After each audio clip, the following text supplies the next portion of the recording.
இன்றே டவுன்லோட் செய்து உங்கள் ஃபேவரட் ஷோக்களை என்ஜாய் பண்ணுங்க. ஏய், சும்மா ஃபார்மாலிட்டிக்கு பேசு. அப்படிங்களா? பேசிட்டா போச்சு. என்னங்க பேசு.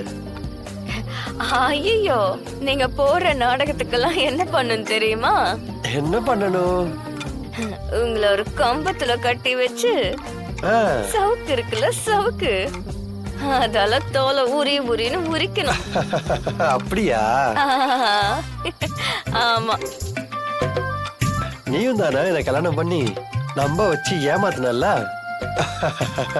அதுக்கு உன்னை என்ன பண்ணும் தெரியுமா? என்ன சிபி சார்? இந்த ஏற்காடு குளிருக்கு ஒரு டப்பு ஃபுல்லா ஐஸ போட்டு அதுக்குள்ள உன்னை உட்கார வச்சு உன்னை டார்ச்சர் பண்ணணும்னு தோணுது. அட பாவீங்களா, ரொம்ப வித்தியாசமா யோசிக்கிறீங்களே. ஜனாமா, கெமிஸ்ட்ரி செம்மையா ஒர்க் அவுட் ஆகுது போல. ரெண்டு பேரும் சிரிச்சு சிரிச்சு பேசிட்டு இருக்காங்களே. அது எப்படி சிபி சார்? மத்தவங்களை ஏமாத்துறது மட்டும் இவ்ளோ சூப்பரா பெர்ஃபார்மன்ஸ் கொடுக்கறீங்க. எல்லாம் உன்கிட்ட இருந்து கத்துக்கிட்டது தான். நீ எப்படி நடிச்சு ஏமாத்தினியோ அந்த மாதிரி தான். யபா, ஏன் நடிப்பு இருக்கட்டும், ஆனா உங்க நடிப்புல சிவாஜி கணேசனே தோத்துருவாரு. சுத்தி பாக்குறவங்க எல்லாம் நம்ம ரொம்ப சந்தோஷமா இருக்கோம்னு நினைச்சிட்டு இருக்காங்க. உங்க ஃப்ரெண்டு சம்யுக்தாலாம் ரொம்ப பாசசிவ் ஆகுறா. என்ன பண்றது, எனக்கும் வெறுப்பாதான் இருக்கு. ஆனா வேற ஆப்ஷன் இல்லையே. எனக்கும் தான் இப்படிலாம் போடுற வேஷத்தை சகிச்சுக்க முடியல.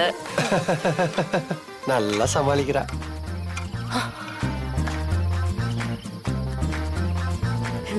சிபி சார், என் பக்கத்துல உட்கார்ந்துட்டு இருக்கிறதுக்கு உங்களுக்கு ரொம்ப வெறுப்பா இருக்குமே. எப்படி பொறுத்துக்கிறீங்க? உலக மகம் நடிப்பா இருக்கு சார். வேற வழி என்ன பண்றது, ஜானு ஹெல்தியா இருக்கணுமே. பரவாயில்ல, எனக்கு நல்ல புருஷனா இருக்கீங்களோ இல்லையோ, ஜனமாக்கு நல்ல பேரனா இருக்க ட்ரை பண்றீங்க. நீ கொஞ்சம் நிறுத்துறியா?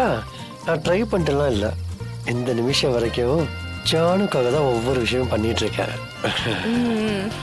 உன் கழுத்துல தாலி கட்டினதுல இருந்து இப்போ உன் பக்கத்துல உட்கார்ந்துட்டு இருக்க வரைக்கும்